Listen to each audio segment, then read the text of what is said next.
provavelmente vocês tiveram isso já na graduação, vamos colocar dessa maneira, é um patógeno sofisticado, né? Ele tem vários fatores aí de infectividade, de virulência, de resistência antimicrobiana, que em conjunto condicionam aí normalmente situações muito difíceis de tratamento, certo? Então, rapidamente, vejo, né, o Staphylococcus aureus é um cópia infectivo, é um patógeno que consegue reter o corante de Gram. A sua morfologia, ela se apresenta algumas vezes, nem sempre sob a forma de cápsula, né, por isso esse termo aí, Staphylos, né? E o termo aureus vem da característica desse agente, quando em placa, se apresentar sob essa forma dourada. Então, Staphylococcus aureus, né?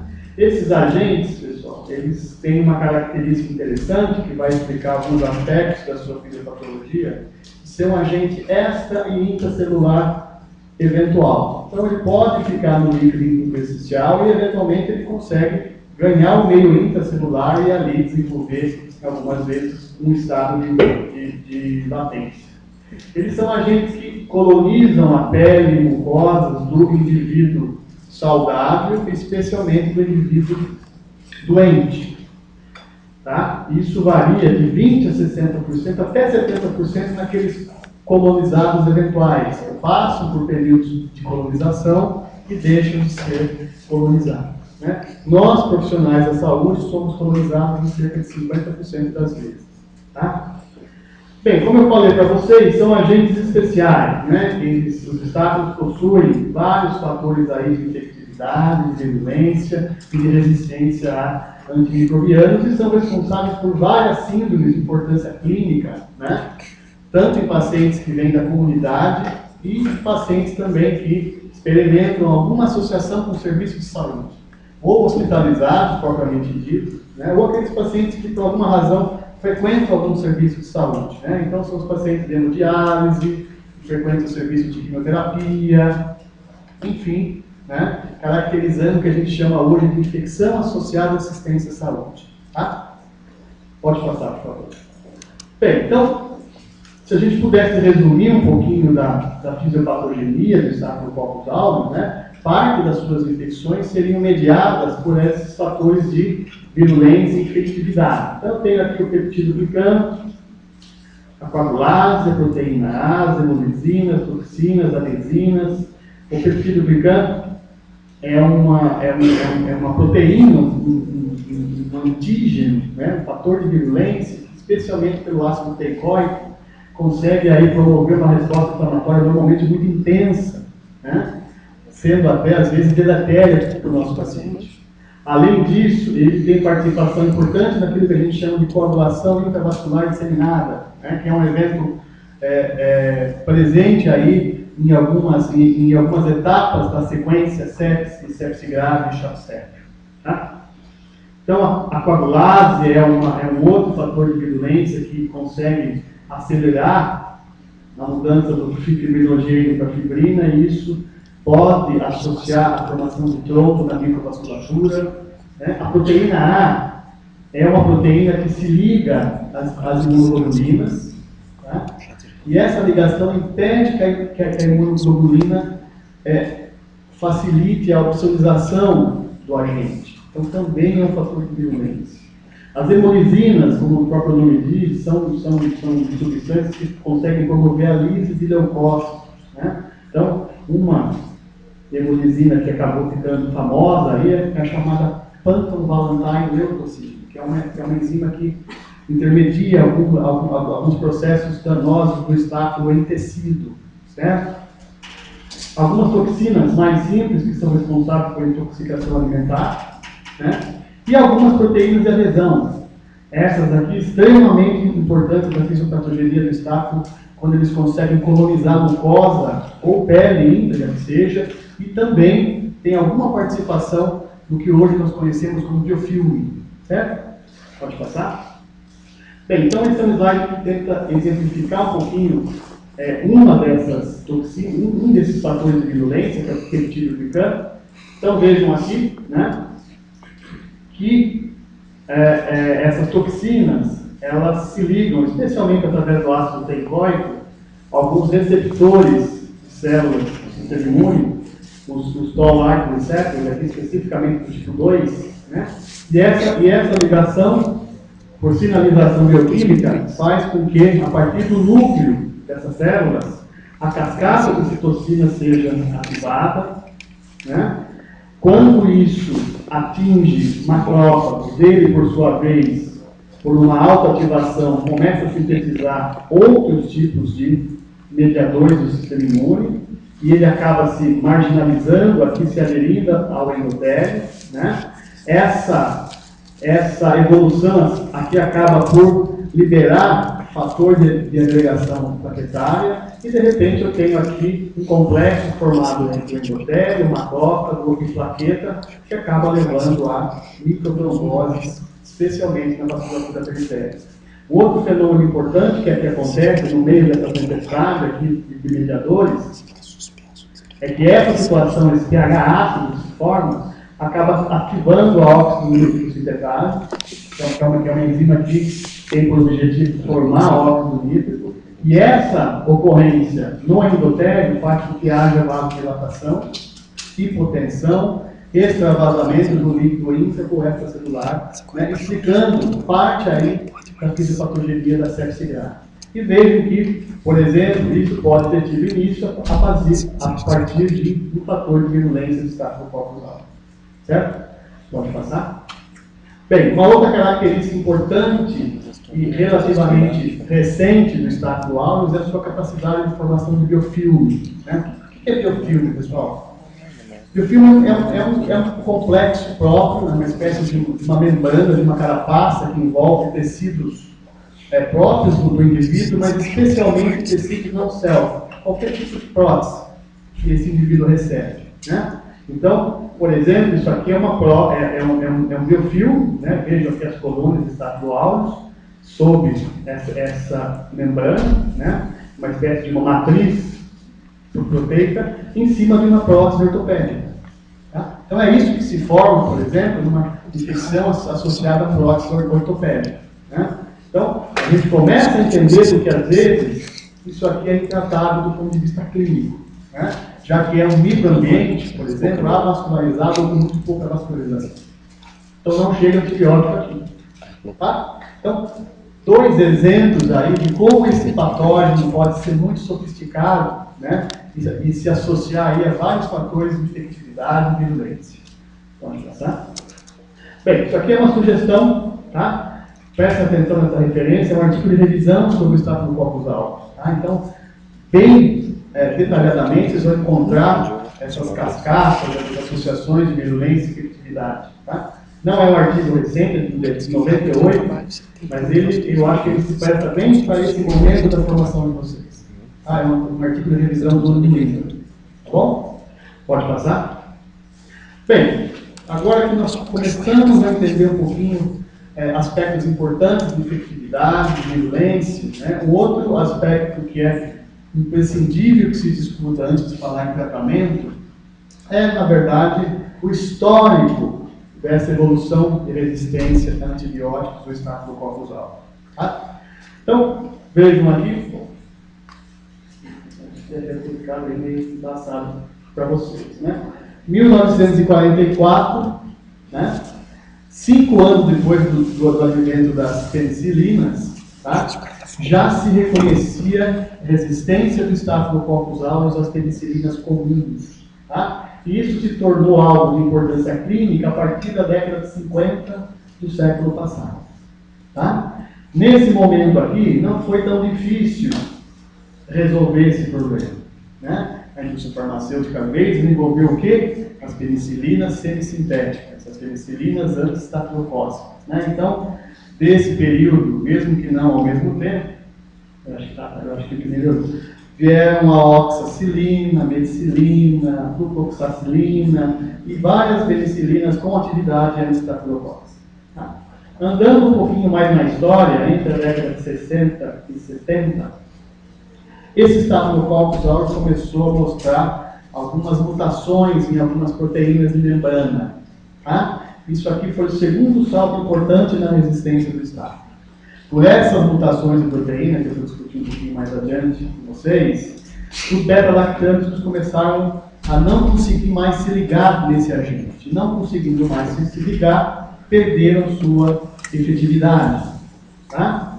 Mais uma vez, a indústria farmacêutica conseguiu responder frente a isso de maneira relativamente rápida, com a sintetização dos glicopeptídeos. Tá? Então, é daqui, um pouco antes até, que nós conhecemos a vancomicina. Certo?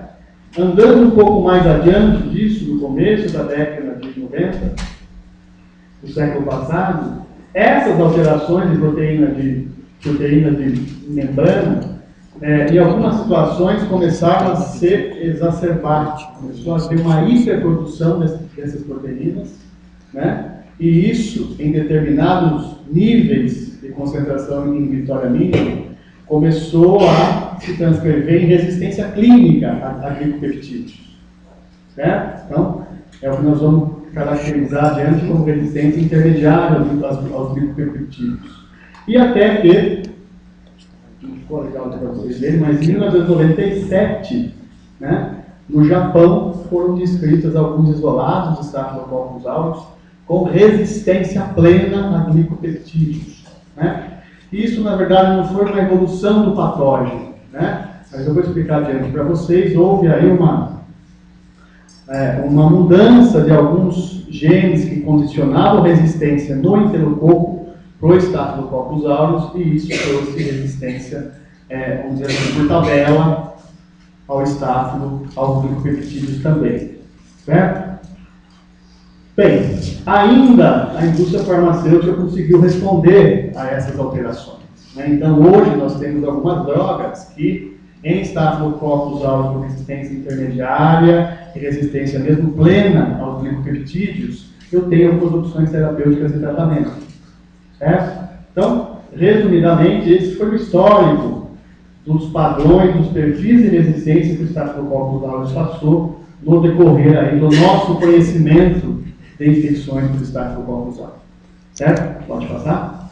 Então vejam aqui, né, a resistência à penicilinase sendo descrita 5 anos depois do advento da penicilina. Né? Então essas penicilinases, elas conseguiam destruir o anel beta-lactâmico desses antibióticos. Né? E a partir desse evento foi desenvolvida então a penicilina semissintética, né? Que hoje, na verdade, são os primeiros inibidores de beta-lactamase conhecidos. Né? Vocês provavelmente ouviram na farmacologia ou na infectologia os novos inibidores de beta-lactamase. Né? Você tem o Subactam, a piperacilina Subactam, a moxicilina clavuanato e a penicilina semissintética, a oxacilina, a penicilina, talvez foram os precursores desse tipo de molécula, tá? Há várias décadas atrás. Tá? E nesse momento, pessoal, apesar da resistência às penicilinas simples, ainda se preservava a resistência a outros beta-lactâmicos. Por exemplo, né, ainda existia atividade de cefalosporina de primeira geração, tá, para os Staphylococcus aureus. Certo? Pode passar. Bem, resumidamente para vocês, né, no modelo esquemático, bem simples, é isso que acontecia. Né? Aqui eu tenho a parede do agente, né? Só que esse agente sintetizava algumas substâncias, né, que se ligavam ao antibiótico e inativavam o seu anel beta-lactâmico, fazendo com que o antibiótico não mais se ligasse ao seu tipo de ação. Pode passar? Bem, um pouco mais adiante a esse advento de resistência às penicilinas simples, nós tivemos aí um outro fenômeno de resistência dos Staphylococcus aureus que condicionou resistência ao outro grupo, a 2 grupos importantes de antibióticos que a gente utilizava para tratamento do Staphylococcus aureus. Então, mais ou menos na metade da década de 50, né, já agora no meio intracelular, do ribossomo, né, essa fração 50S do ribossomo, que era o sítio de ação de macrolídeos e da clindamicina, ela começou a apresentar algumas alterações na sua conformação. E essas alterações fizeram com que esses antibióticos não mais conseguissem se ligar ao ribossomo 50S. condicionando também, in vitro e in vivo, resistência clínica do Staphylococcus a esses agentes. Certo? Então, havia aqui uma alteração na metilação dessa fração 50S do ribossomo, e essa alteração, ela condicionava a resistência a macrolídeos, tetraciclinas e a clindamicina. Tá? Pode passar?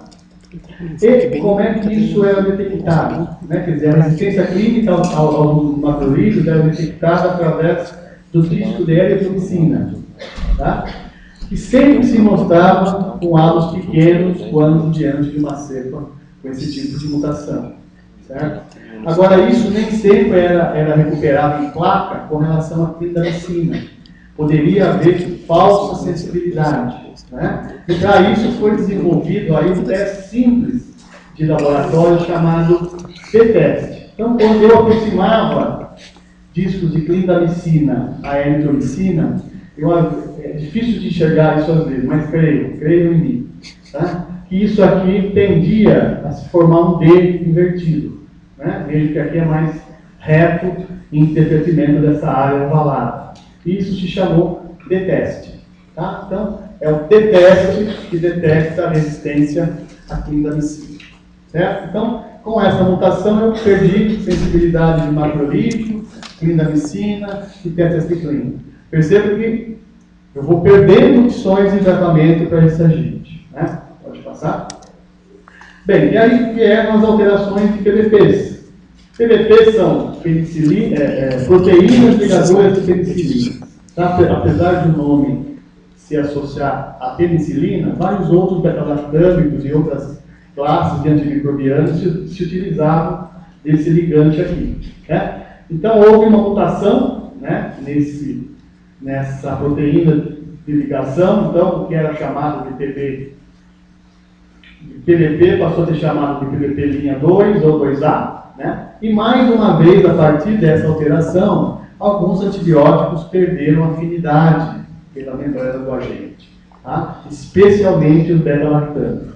Tá? Essa alteração é mediada por um gene chamado MECA, que faz parte de um grupo de genes chamados cassete cromossômico SCCMEC. Tá? E essa alteração de membrana, de proteína de membrana, condicionou a resistência a todos os beta-lactâmicos conhecidos para o Staphylococcus aureus. Correto? Pode passar? Bem, e é isso que acontece no modelo esquemático. Né? O que muda um pouquinho só é a questão do meio intracelular ou na membrana. Né? Então, as PBPs estão na membrana, certo? E o ribossomo 50S está no ribossomo, no meio intracelular do núcleo. Então, o que acontece? Eu tinha uma determinada conformação de receptor de antibiótico, o agente sofre mutação, então quadradinho passou a ser arredondado, o antibiótico não reconhece esse sítio mais, não consegue se ligar a essa fração e deixa de ser ativo contra a bactéria. Certo? Pode passar?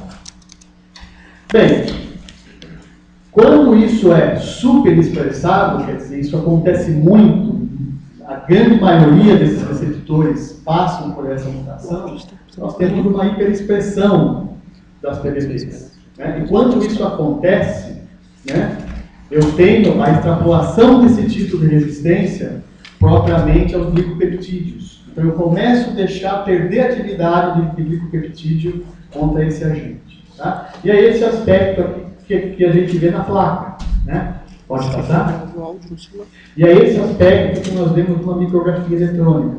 Vejam que a parede do estáfilo, que não expressa essa hiperprodução de PBPs, vejam como ela é muito mais delgada do que a parede do estáfilo, que expressa esse tipo de ligação. Então, tem uma membrana espessa, né, às custas daquelas proteínas com mutação. E isso trouxe a perda de afinidade de glicopeptídeo no Staphylococcus aureus. Certo? É bem visível, né? Pode passar? Bem, isso, mais cedo ou mais tarde, começou a ser estudado e foi aventada a possibilidade que essas alterações genotípicas e fenotípicas tivessem alguma repercussão clínica, né? Então, alguns estudos que procuraram avaliar esses achados, quer dizer, os aumentos da resistência do Staphylococcus aureus aos glicopeptídeos, se eles tinham alguma repercussão clínica, se esse achado era um dado microbiológico ou se podia trazer algum tipo de implicação no tratamento dos pacientes, né? E, apesar de haver aí alguma discussão quanto a melhor maneira de se dimensionar isso, ou seja, de se caracterizar a concentração inibitória mínima do Staphylococcus aureus para a vancomicina, né? Quando a gente usa a metodologia do E-teste, que é uma fitazinha simples que tem concentrações menores para maiores da droga que o Staphylococcus aureus, nós pudemos constatar que pode haver repercussão clínica sim. Então vejam aqui, que quando eu tenho um determinado valor de concentração inibitória mínima do Staphylococcus aureus para a vancomicina ao redor de 1, né?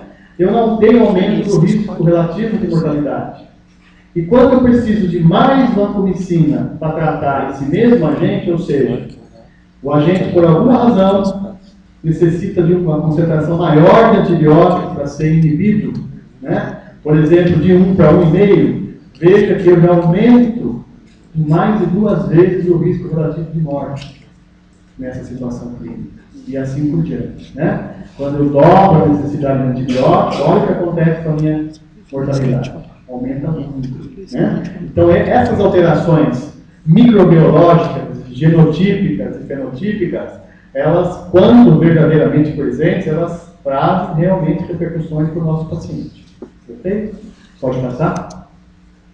Bem, finalmente, então, em 1997, Japão, esse pesquisador, ele conseguiu provar, né, por metodologias genotípicas, de que o Staphylococcus aureus adquiriu alguns genes que condicionavam resistência do enterococo à vancomicina. Então, mais ou menos o que aconteceu, pode passar? Foi isso aqui, né? Numa determinada síndrome infecciosa, onde havia colonização mista. Quer dizer, eu tinha enterococcus presente naquele tecido resistente à vancomicina e tinha Staphylococcus aureus presente. E por esse gene que condiciona a resistência ser um gene móvel, presente em estruturas móveis, plasmidiais ou transposomos, né, houve a passagem desses genes para o Staphylococcus aureus. Então, uma determinada cepa do estáfilo que não expressava resistência a vancos, por aquisição desse gene, começou a expressar resistência à vancomicina. Então vejam que a natureza foi perversa, né? E isso realmente aconteceu. A importância epidemiológica disso é pequena hoje, né? Muito embora essa ocorrência já tenha sido encontrada em todos os continentes, mas não é um problema que nós enfrentamos diariamente com os nossos pacientes ainda, certo? Pode passar? E, claro, nós não poderíamos ficar de fora, né? Alguns anos depois, né, esse tipo de resistência foi descrita pela primeira vez aqui no Brasil, em 2000, pelo grupo lá da Escola Paulista de Medicina, né? Então, nós já tivemos aqui no Brasil, no início da década passada, o isolamento desse tipo de agente, com resistência plena à vancomicina, certo? Pode passar? Bem, agora para a gente brincar um pouquinho, tá? Esse é um caso clínico, tá? Que ele vai discutir uma situação epidemiológica relativamente nova de resistência do Staphylococcus aureus. Tá? Esse é um caso que foi, uma enquete, na verdade, que foi publicada no New England, em 98. Então vejo que era um paciente masculino, 20 anos, um universitário, olha o detalhe, jogador de basquete. Há 2 dias ele se apresentava com uma lesão de mais ou menos 2 por 5 centímetros, tipo papular, em nave da direita, associada a intensa hiperemia, dor, edema e calor. E, a partir dessa lesão aqui, ele se apresentou praticamente febril, né? Olha o aspecto da lesão, a foto sempre fica embaçada, né? Mas é o que os americanos chamam de bite spider, picada de aranha, né?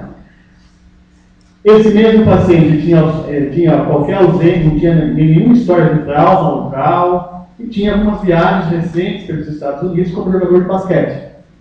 É um jogador da liga, da NBA. Tá? Pode passar? E a partir desse caso, pessoal, se fazia uma enquete no site do New England para os médicos a respeito de qual seria a conduta deles diante desse caso aqui. Tá? Então era dado 3 perguntas, ficou errado, 3 perguntas para o médico responder. O que ele faria? Faria a drenagem desse abscesso de informação sem antibiótico sistêmico. Ele faria a drenagem com cobertura estafilocócica para esse paciente. Vejam aqui, ó, olha o detalhe. Cobertura com estafilococos resistente à penicilina anti-estafilocócica. Qual seria a preocupação, na verdade, em oferecer cobertura para o Staphylococcus aureus resistente à penicilina numa situação de infecção comunitária? Ou então, a última opção aqui, era dada a opção para o médico de fazer a drenagem daquele abscesso de informação com cobertura para Staphylococcus não resistentes à penicilina. Tá? Só complementando o que eu já falei para vocês, né, a caracterização epidemiológica dos estáfilos resistentes à penicilina são os estáfilos que causavam infecção associada à assistência à saúde. Né? Não era usual você encontrar infecções por Staphylococcus aureus em pacientes da comunidade mostrando resistência às penicilinas semissintéticas. Certo? Bem, vamos ver o que os médicos responderam. Pode passar? Então é uma enquete mundial, veja. Você entrava no site e respondia.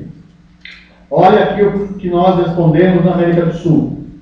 54% respondeu que fariam a incisão e fariam cobertura para estáfilos sensíveis à penicilina. Vocês lembram disso? Aqui na África, 42% fariam a mesma coisa. Agora vejam o que a América do Norte respondeu, os americanos e os canadenses. Mais de 53% fariam o quê? Drenagem e cobertura para Staphylococcus aureus resistentes à penicilina. Por que será que houve essa mudança tão importante de conduta aqui nas diversas regiões? Pode passar. Então vejam lá, drenagem isolada, aqui computando os votos, 136 votos. Drenagem, isso aqui no Brasil. Tá? O que nós respondemos no Brasil? Drenagem, antibiótico-terapia para estáfilos não resistentes à penicilina e drenagem com antibiótico para estáfilos resistentes à penicilina, 53 votos, considerável. Né? Por que houve essa mudança, pessoal? Pode passar. Bem, naquela ocasião, pessoal, os americanos estavam no começo do enfrentamento de uma epidemia por uma cepa de Staphylococcus aureus resistentes à penicilina em pacientes oriundos da comunidade, que não tinham história de internação prévia nenhuma. Tá? Então, foi exatamente um pouco antes dessa enquete que os Estados Unidos passou e vem passando ainda por uma epidemia por esse tipo de estafilococcus. Esse estafilococcus com um fenotipo, com um padrão de resistência, melhor dizendo, semelhante à resistência encontrada em infecções estafilocócicas associadas à assistência à saúde. Né? O genótipo é diferente, o fenótipo também é diferente, né? Mas existe uma semelhança porque ambos os agentes são resistentes à penicilina. Certo? Então vejam aqui, ó, hoje, ainda hoje, esse tipo de agente que eles chamaram de CA-MRSA, quer dizer, Community Acquired Penicilina Resistente Staphylococcus aureus, correspondem a mais de 50% das infecções de pele estafilocócicas naquele país. Certo? E ela tem algumas características importantes. Né? Parece que esse agente tem uma adaptação especial à transmissão por contato. Por isso que alguns surtos acabaram sendo diagnosticados, adivinha onde? Dentro de time de futebol americano, dentro de creche, dentro de asilo. Né? Aqui no Uruguai teve um surto de um time de futebol, né? Porque esse agente parece especialmente adaptado em ser transmitido pelo contato. Tá? Bem, algumas, quer dizer, um subgrupo desse CA e MRSA, ele pode produzir alguns fatores de virulência especiais, né? E lembro no início da aula que eu comentei com vocês de um fator de virulência, de uma toxina chamada Phantom Valentine leucocite, né? Então, parte dessas infecções pelo CA e MRSA estão associadas à atividade dessa enzima. Isso pode condicionar, por exemplo, infecções graves de pele, infecções no parênquima pulmonar graves, certo? E parte das vezes, então, condicionadas por essa enzima, né? Não se sabe exatamente o que aconteceu com o genótipo desse agente. Se ele era um hospital acquired Staphylococcus aureus que perdeu alguns genes de resistência, sendo mantido só o fragmento que condicionava a resistência à penicilina, né? E algumas infecções podem ser complicadas até com bacteriemia e embolização septic. Tudo bem? Pode passar. E aí, né, New England, antes de 2008, né, fez aí a descrição dos primeiros casos de pasteite necrotizantes por Staphylococcus aureus, né, mostrando resistência à penicilina. Lembra que eu falei para vocês que parte dessas infecções eram mediadas por aquela toxina PBL, certo? Pode passar. E claro, nós não poderíamos ficar de fora, alguns anos depois, o grupo do Rio de Janeiro, lá da Federal do Rio de Janeiro, descreveu os primeiros casos aqui no Brasil, aliás, de pacientes do Rio Grande do Sul, com infecções por CA e MRSA. Tá? Então, isso aqui vejo que já é não tem um CA e MRSA dentro dos nossos hospitais hoje. Aqui no Brasil, nós ainda não dimensionamos muito bem esse problema. Né? Eventualmente, esses agentes são isolados, mas ainda não existe uma ideia epidemiológica mais exata de qual é o tamanho desse problema aqui no país, né? Talvez exista uma concentração maior no Rio de Janeiro, no Rio Grande do Sul, mas um panorama nacional ainda não existe quanto a esse tipo de patógeno, certo? Pode passar?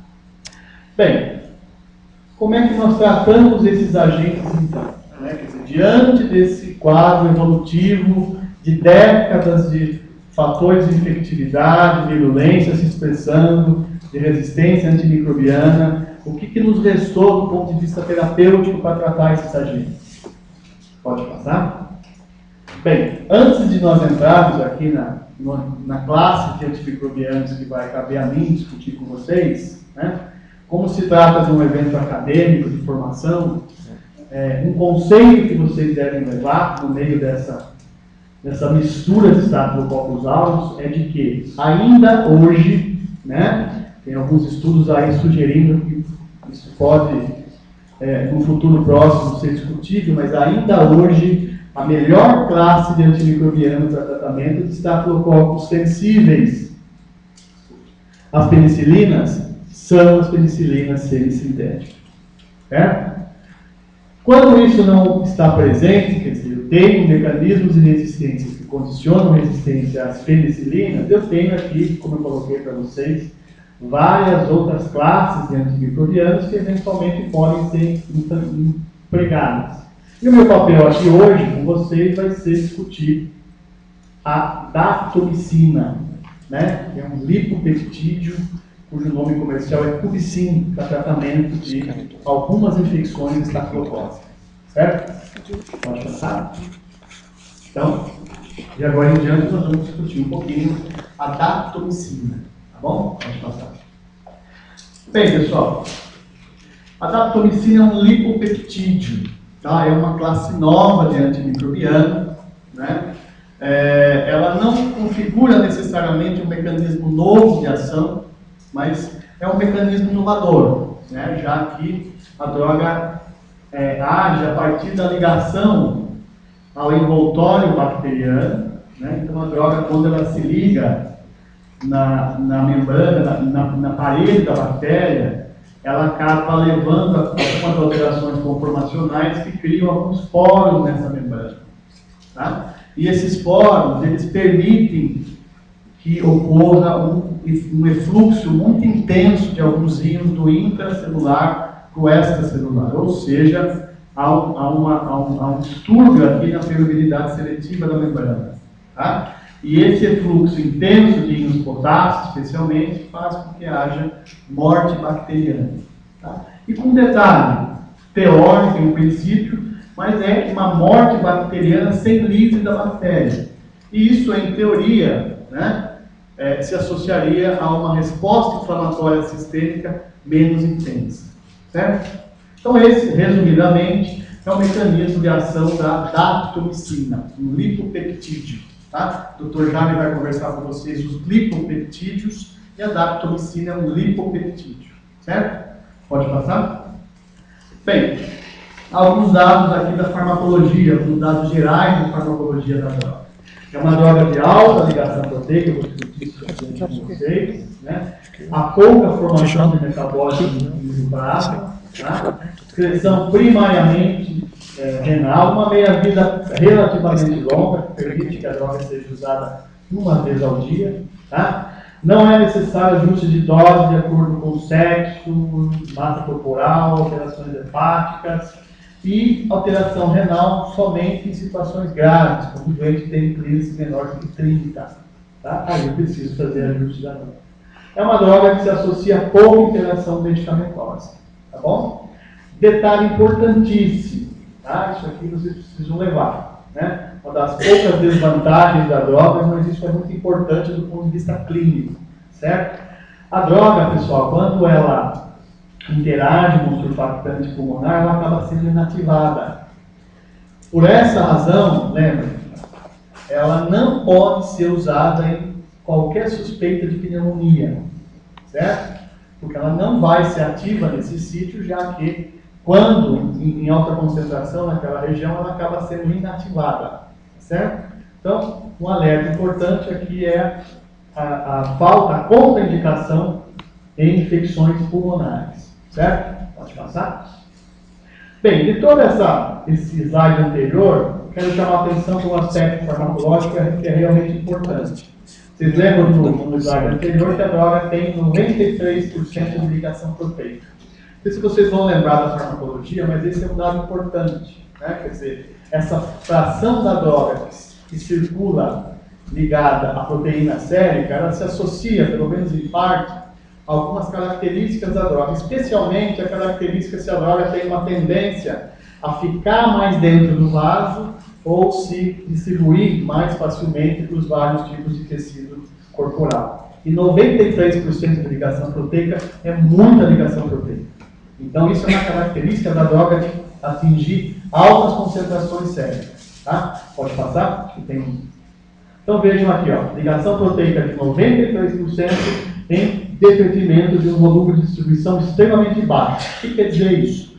Outras características da droga, do tipo se ela é lipossolúvel, hidrossolúvel, de acordo com a carga elétrica na sua extremidade, ela tende a se distribuir menos para tecido e se manter dentro do vaso, considerando aí altas concentrações sérias. Tá? Então veja o que acontece no modelo animal, por exemplo, em infecção estafilocócica, por Staphylococcus aureus, em bacteremia por Staphylococcus aureus. Vejam aqui, ó, você tem a daptomicina, a vancomicina como comparador e o controle. Né? E aqui eu tenho concentração bacteriana, certo? E essas linhas são de morte bacteriana ao longo do tempo. Vejam que ó, a queda no número de bactérias que eu consigo com a daptomicina em 4 horas, eu só vou conseguir com a vancomicina em 24 horas. Tá? Então isso é um dado indireto de potência da droga contra a bactéria. Né? A quantidade de bactérias que eu consigo inibir em 4 horas, eu só vou conseguir com a vancomicina em 24 horas. Certo? Então, dado de potência, a droga ela é concentração dependente e muito intensa. Pode passar. Da microbiologia da droga, né, alguns aspectos importantes. Lembrem, a droga só tem atividade em copo positivo. Ela não age nada em bacilo gram-negativo. Tá? Alguns anaeróbios podem responder à droga, mas ela é uma droga eminentemente utilizada com atividade em copos gram-positivos. Certo? Então vejam aqui alguns dados da microbiologia, né? da placa in vitro, né, das concentrações inibitórias mínimas necessárias para tratar alguns agentes gram-positivos de importância clínica. Então vejam aqui, ó, tem o estáfilo sensível à penicilina, o estáfilo resistente, tem o Enterococcus fecalis, Enterococcus faecio, e vejo que a concentração inibitória mínima, o que é isso, pessoal? Lembra da microbiologia? É a mínima quantidade de antibiótico que eu preciso para inibir a multiplicação ou mesmo levar à morte bacteriana. De 90% das cepas de um determinado pool bacteriano. Né? Vejo que são valores baixos, ó, em comparação, por exemplo, com a vancomicina ou com a própria linezolida.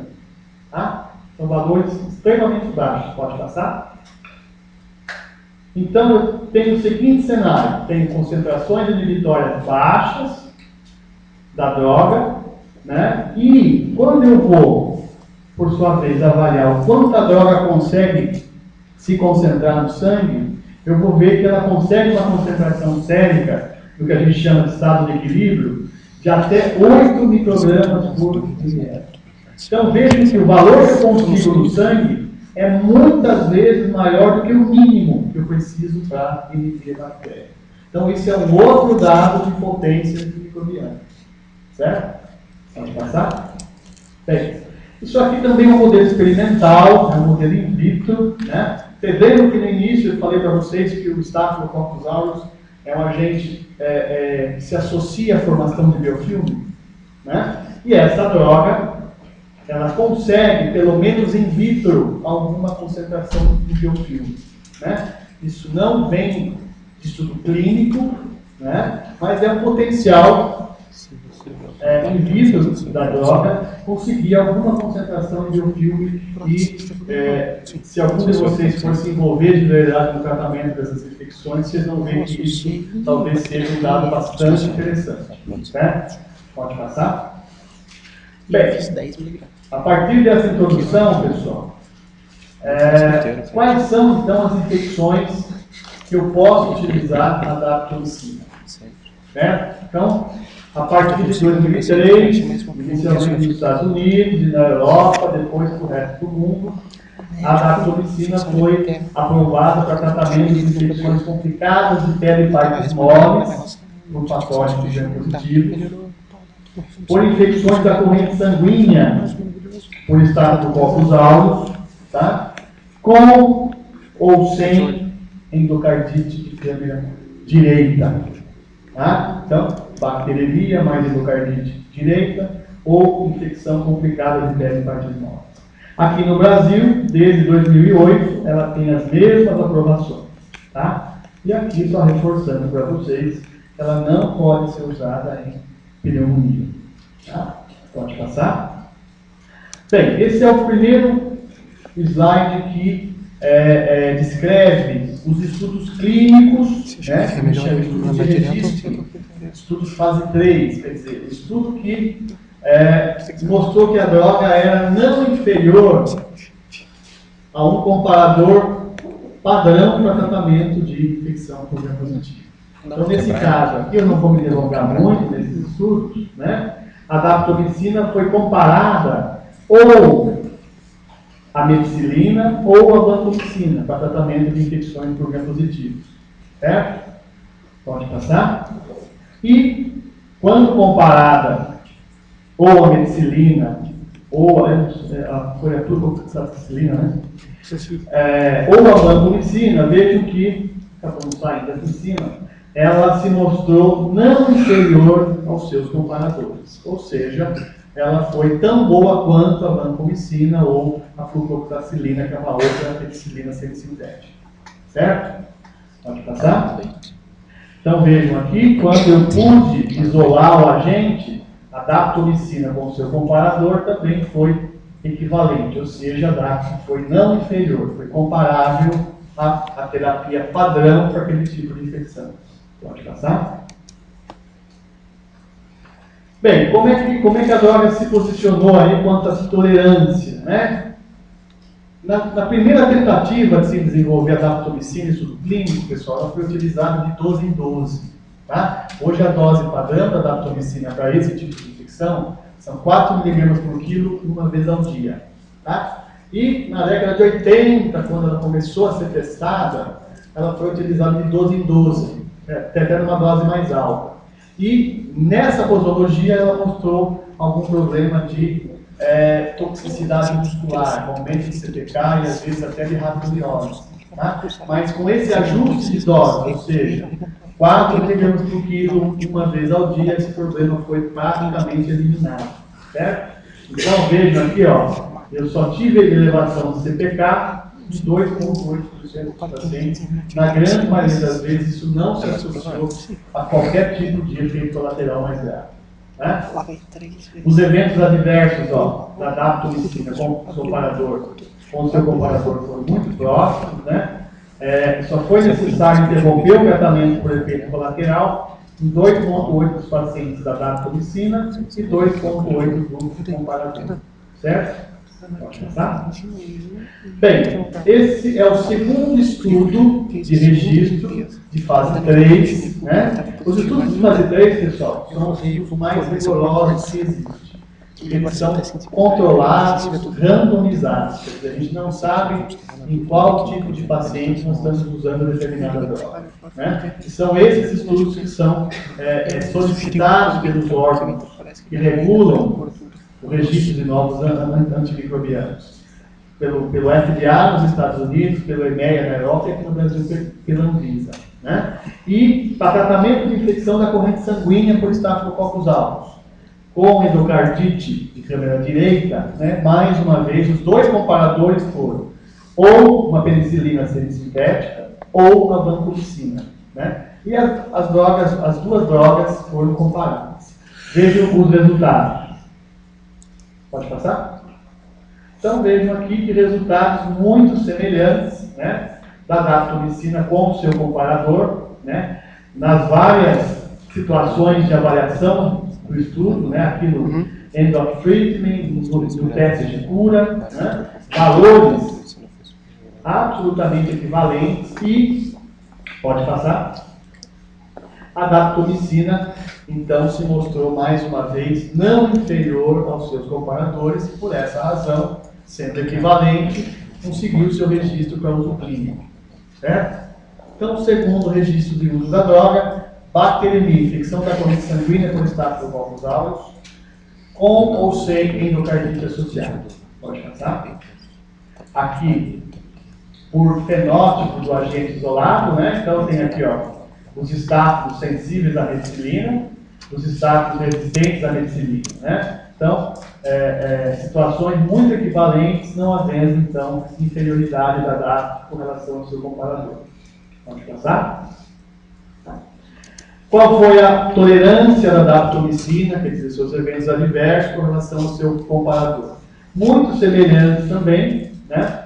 Com detrimento aqui, com destaque, talvez, a maior segurança da daptomicina quanto à toxicidade renal, quando comparada especialmente à vancomicina. Muito provavelmente, foi a vancomicina que trouxe essa alteração significante aqui. Tá? Então, ela foi mais segura do ponto de vista renal, quando comparada à vancomicina. Pode passar? Bem, então, pessoal, esses dois usos, quer dizer, infecção de pele grave e infecção da corrente sanguínea por Staphylococcus aureus, a daptomicina tem registro em bula, tá? Ou seja, você pode usar tranquilamente dentro dessas duas indicações. Tá? Agora, a daptomicina vem sendo testada em algumas situações clínicas, além das indicações clínicas. Tá? Isso precisa ser olhado com uma certa cautela, mas, de fato, existe já alguma experiência clínica da daptomicina em algumas outras indicações clínicas, mesmo que isso ainda não tenha sido registrado em bula. Certo? Então, eu trouxe para vocês, ó, isso aqui é a diretriz americana, da Sociedade Americana de Doença Infecciosa para tratamento de infecções pelo Staphylococcus aureus resistentes à meticilina. Tá? E ele traz algumas indicações novas da daptomicina, algumas sugestões de indicações novas. Pode passar? Então, vem aqui, ó, indicação de telepartismose, que nós já tínhamos, né? infecção da corrente sanguínea que nós já tínhamos, e aqui ele traz uma diferença, né? No estudo de registro, só era permitido tratar a infecção de câmera direita, certo? Já na diretriz americana, é permitido que se trate infecções de câmeras esquerdas, quer dizer, endocardite, válvula aórtica, válvula mitral, também podem ser tratadas com dapsomicina, certo? E ele traz também uma indicação nova, tá? Que é o tratamento das osteomielites por MRSA, que é o estafilococcus resistente à penicilina. Tome um pouco de cuidado aqui, porque o guideline ele não deixa tão claro o que precisa ser claro, né? A droga acabou sendo testada, né, em osteomielites agudas, né? O tempo de tratamento variou aí de 42 a 56 dias. Então, esta indicação aqui deve ser entendida como osteomielite aguda, certo? Pode passar? E uma outra diretriz, veja, uma outra diretriz, um outro guideline de tratamento do IGSA, da Sociedade Americana de Doença Infecciosa, colocou a daptomicina como uma alternativa para tratamento de gram-positivos em situações de neutropenia febril, certo? Aqui com nível de evidência menor, né? Mas ela foi inclusa também nessa diretriz americana, certo? Pode passar? Bem, eu acho que esse é o último slide, pessoal. Tá? Então, o que nós temos de importante de levar com relação à daptomicina? Tá? Ela é uma molécula nova, tá? Faz parte de uma classe nova de antimicrobianos, os lipopeptídeos, né? Que são drogas que agem na membrana, no envoltório bacteriano, certo? Quais são seus atributos aqui, ó? Atividade potente e rápida, especialmente em infecção da corrente sanguínea, certo? Baixa toxicidade, pouca interação medicamentosa, uma posologia favorável. O que eu quero dizer aqui? A daptomicina eu uso uma vez ao dia, tá? Então é diferente de eu usar, por exemplo, uma meticilina que precisa usar de 6 em 6 ou até de 4 em 4 às vezes, né? Isso é interessante para o doente, para a instituição onde esse paciente está internado, para quem vai pagar a conta desse paciente, né? Vocês vão enfrentar na vida de vocês situações práticas onde o seu paciente já melhorou, ele quer ir embora e de repente você está ali prescrevendo um antibiótico de 8 em 8 horas ou de 6 em 6 horas. Como resolver isso, né? Então hoje, principalmente no sistema privado, a gente tem aquilo que a gente chama de assistência domiciliar. Então você pode deshospitalizar o seu paciente mais cedo. E isso é muito mais fácil quando você tem uma droga que você pode usar uma vez ao dia, tá? Algumas advertências com relação à daptomicina, né? Realmente isso aqui não é comum, tá? Nessa posologia proposta, mas se você optar por usar, especialmente em doses mais altas, você precisa monitorar a CPK.